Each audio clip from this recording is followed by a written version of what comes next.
دیکھیں اس میں آئی بی اے میں میں نے ایک آرٹیکل بھی انٹرویو تھا وہ بھی شائع ہوا ان کے میگزین میں، ویب سائٹ پہ ہے. تو بیسیکلی 3 چیزیں ہیں. سکسیس مطلب وہ کسی چیز میں بھی آپ اپلائی کرتے ہیں، ریسٹورنٹ پہ ہو، کوئی وکیل ہو، کوئی دکاندار ہو، کوئی پولیٹیشین ہو، جو بھی ہو. 3 چیزیں ہیں ایلیمنٹس آف سکسیس.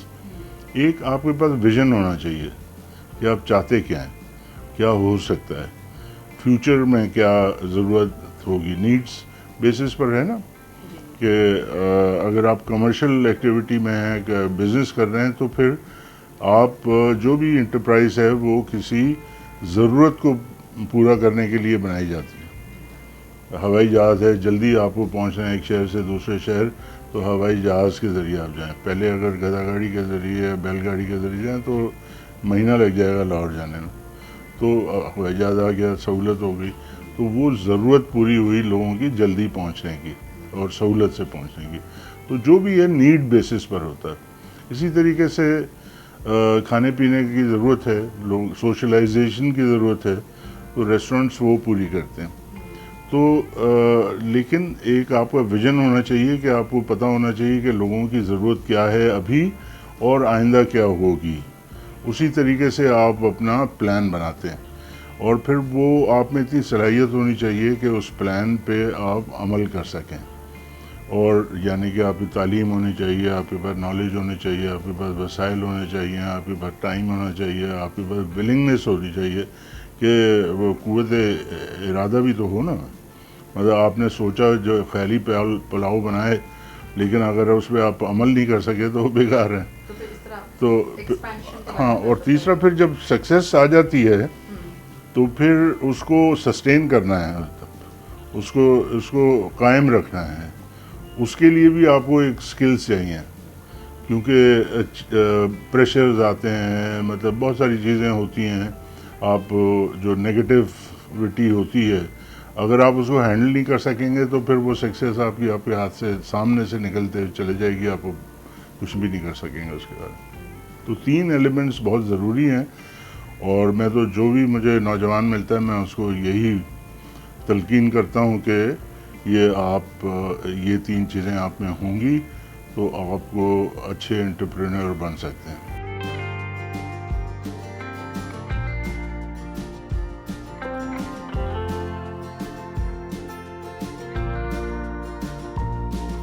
ماشاءاللہ ہماری اپنی جو ہیں پاکستان میں 7 ہیں، 4 کراچی میں، 3 لاہور میں، اور فرینچائزز ہیں مختلف شہروں میں، جیسے ملتان میں ہے، صادق آباد میں ہے، پشاور میں ہے، پنڈی میں ہے، اسلام آباد میں ہے، اور باہر دبئی میں ہے، جدہ میں ہے، ریاض میں ہے. یہ فرینچائزز ہیں، باہر ساری فرینچائزز ہیں. ڈھاکہ بنگلہ دیش میں ہے، سنگاپور میں ہے، ملیشیا میں ہے. تو ہاں، اللہ کا فضل ہے. پاکستانی جھنڈا لے کے ہم نکلے ہیں. پہلے یہ ہوتا تھا کہ انڈین کوزین، اب باربیکیو کی وجہ سے پاکستانی جو ہے کوزین بھی دنیا میں متعارف ہو گیا. اچھا، یہ بتائیے کہ پالیٹکس میں آنے کا شوق کیسے ہوا آپ کا؟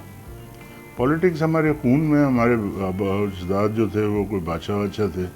ہم یہاں پر آ گئے، بڑی ہم نے غربت بھی دیکھی ہے اور تعلیم حاصل کی، اور پھر محنت کر کے اپنے کچھ کیا. تو دیکھیں، آپ اپنے ذات کے لیے جو بھی کریں وہ ایک حد ہوتی ہے اس کی، آپ کیا کریں گے اس کے بعد. دوسروں کے لیے اگر آپ کام کرنا چاہیں، جذبہ ہو، تو پھر وہ ظاہر ہے کہ آپ کو جو افضل بناتا ہے. اگر جذبہ آپ کا واقعی میں نیک نیتی پر مبنی ہو. لیکن یہاں پر ہم دیکھتے ہیں کہ پالیٹکس لوگ کرتے ہیں پیسے بنانے کے لیے، انفلوئنس پیدا کرنے کے لیے، اپنا روب مارنے کے لیے. تو وہ بیکار ہے. وہ آپ نے پالیٹکس میں کیسے؟ تو پالیٹکس میں اسٹوڈنٹس یونین، میں نے جیسے کہا کہ ہم اسٹوڈنٹس یونین میں نے 75-76 میں صدر تھا. اس وقت اسلامی جمعیت طلبہ بہت زیادہ وہ تھی، مضبوط تھی. تو اس کے باوجود بھی ہم نے ان کو ہرایا تھا. ہم نے ایک الائنس بنا لیا تھا پروگریسوز کا اور لبرلز کا. تو اس کے بعد پھر لیکن بغیر وسائل کے سیاست نہیں ہو سکتی. میں عملی سیاست میں اس وجہ سے نہیں آیا کیونکہ ہم ایک متوسط طبقے کے گھرانے سے تعلق رکھتے تھے. سیاست اس میں ہو نہیں سکتی تھی. مطلب سیاست ہوتی ہے صرف نعرے کسی اور کے لیے ہم لگاتے. تو پھر میں جب کویت سے واپس آیا ریسٹورینٹ کھول لیا, اس کے بعد پھر میں پریکٹیکل سیاست میں آیا. تو اس طریقے سے میں سیاست میں آیا.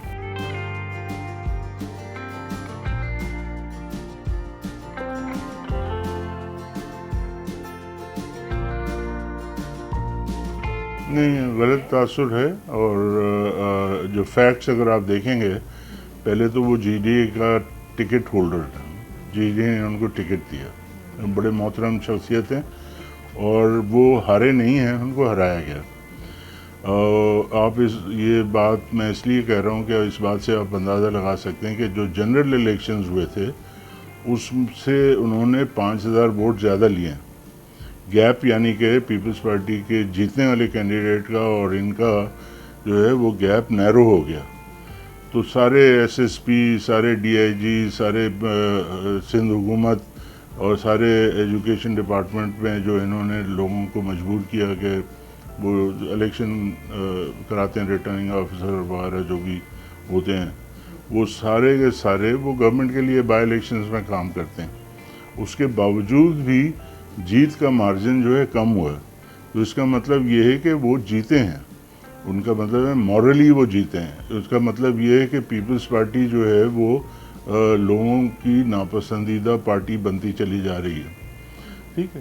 اور جہاں تک جی ڈی اے کی بات ہے سپورٹ کی, میں خود بھی گیا تھا ان کے الیکشن میں. دوسرے پیر صاحب نے بھی اپنے لوگوں کو, چیف خلیفہ گئے تھے اور آج بھی ان کے ساتھ کھڑے ہیں. دھرنے میں بھی وہی لوگ تھے.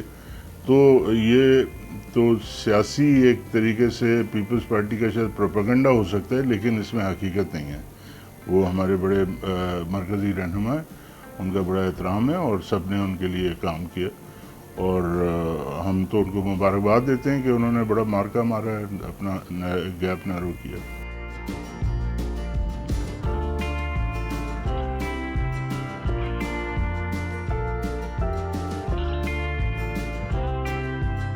دیکھیں, ہم نے اپنی طرف سے کوشش کی ہے کیونکہ جو معاملات بن رہے تھے وہ اس میں سب کا نقصان تھا. پاکستان کا نقصان اور سیاسی جماعتوں کا نقصان, جمہوریت کا نقصان. اسی وجہ سے ہم گئے تھے کہ کوئی راستہ نکالیں, کیونکہ کچھ بھی کر لیں آخری جو قدم ہے وہ ڈائلاگ کا ہے اور مفاہمت کا ہے. تو ہم نے وہی پیغام ان کو دیا اور اب ہم دیکھتے ہیں کہ ان کی سمجھ میں کب آئے گا یہ. اور ہماری کوشش تو جاری ہے پھر بھی. تو ہمیں امید ہے کہ انشاءاللہ اس کا کوئی جو مثبت نتیجہ نکلے گا, کیونکہ جو بیانیہ لے کے پی ڈی ایم چلی تھی وہ بنیادی طور پر نواز شریف صاحب کا بیانیہ تھا جو اس کا بوجھ دوسری جماعتیں نہیں اٹھا سکتی.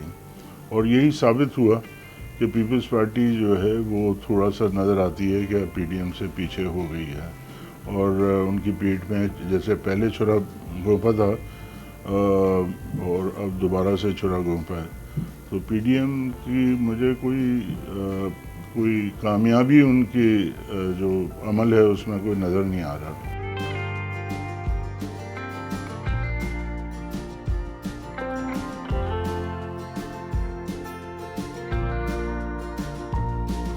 نہیں, دیکھیں بات یہ صحیح نہیں ہے کیونکہ ہم تو نشانی دہی کرتے رہے ہیں اسمبلی کے اندر بھی, اسمبلی کے باہر بھی, اور ہم لوگوں کو بتاتے رہے ہیں. پہلے تو انہوں نے بھٹو بیچتے تھے, زندہ اس لیے رکھا ہے کہ اس کو بیچنا ہے, اور پھر محترمہ شہید ہو گئیں. تو یہ ہم لوگ جذباتی لوگ ہیں نا, مطلب تو وہ اس کا پورا فائدہ اٹھا کے انہوں نے سندھ کے لوگوں کو برباد کر دیا, سندھ کو برباد کر دیا 13 سال میں. بنیادی سہولتیں لوگوں سے چھین لی, اور جو نہ دوائی ملتی ہے اسپتال میں, نہ کوئی تعلیم میں گائیں ٹھیک ہیں, مطلب اسکولوں کی حالت آپ دیکھیں مطلب اب یہ تو ہنسی مذاق ہو گیا ہے کہ بھائی کتے کے کاٹنے کی ویکسین تک نہیں ہے. اب یہ کووڈ کی ویکسین پتہ نہیں کیسے بانٹیں گے، یہ کیسے کریں گے.